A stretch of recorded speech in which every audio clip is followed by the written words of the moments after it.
Dear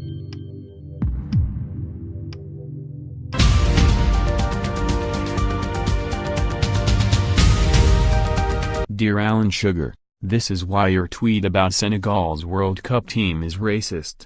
Dear Alan, I can't bring myself to refer to you as Lord for a few reasons, but primarily because your behavior online today hasn't warranted such a title. I don't know what your morning routine is when you get up, yet I am curious. I am curious of what you ate this morning that gave you the energy to pick up your phone, click on the Twitter app and post such an insensitive tweet. You've deleted the tweet since, but to refresh your memory, it was a photoshopped picture of the Senegalese football team with sunglasses and bags at their feet. You captioned this picture with, "I recognize some of these guys from the beach in Marbella." Multitasking resourceful chaps. My heart sank as I read the tweet because I hoped that you would have commended Senegal on their 2-1 win against Poland. It might be naive, but I had hoped that you would have been able to appreciate their work ethics since Senegal has the best win rate of all African nation teams in the competition.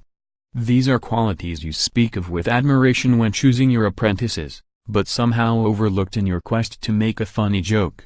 I'm saddened by your inability to see why your tweet is so offensive, and I believe that this is because of the amount of privilege you have. As a white man who is now in the upper classes of our society, I can imagine that it is difficult to empathize with those who are marginalized. Your tweet was constructed on the basis that all black people look alike, which is sadly constantly perpetuated in the media, and that blackness infers poorness. Your tweet not only upholds negative stereotypes about blackness, it also denigrates those deemed as other. Your tweet didn't use any derogatory terms and you probably thought it was lighthearted. But the danger about stereotypes, as Nigerian novelist Chimamanda Ngozi Adichie points out, is that they aren't dangerous because they are untrue, they are dangerous because they are incomplete.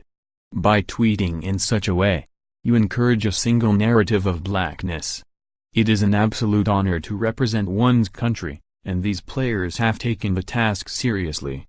These are the attributes that should be highlighted and not your perceived recognition of people who look like them, who have migrated to Europe to somehow make a better life for themselves. For you to be able to make a joke such as the one you tweeted goes to show that you are highly unaware of the negative impact European imperialism has had on the continent of Africa.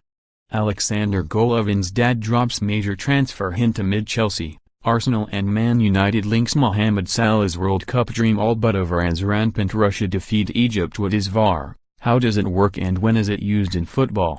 All your questions answered. It is something to be celebrated that Senegal and other African nation teams continue to persevere and exhibit excellence.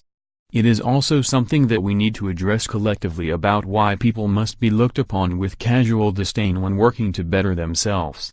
The FA have a lot of work to do with regards to racism within football, and the football players, the fans and especially the media have a part to play in how black football players are described in punditry.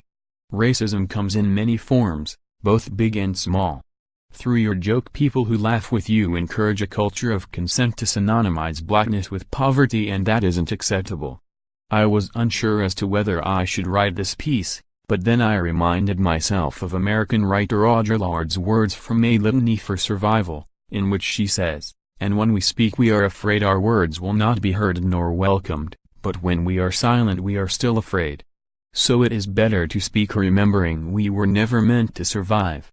While you have since apologized, it is important that I let you know that some things are offensive whether we personally deem them to be or not. It is our duty to use our platforms responsibly to tell a complete story. I think that when people know better, they do better, so I suggest you read Why I Am No Longer Talking to White People About Race by Rennie Edo Lodge so that you might start to see the worlds that are so clearly far removed from your own. More. Alan Sugar defends racist tweet comparing Senegal team to beach sellers. More. Lord Sugar believes Taylor Swift has a swastika tattoo after falling for satirical tweet. More. Piers Morgan jokes Alan Sugar looks corpse-like as he wishes him a happy wedding anniversary.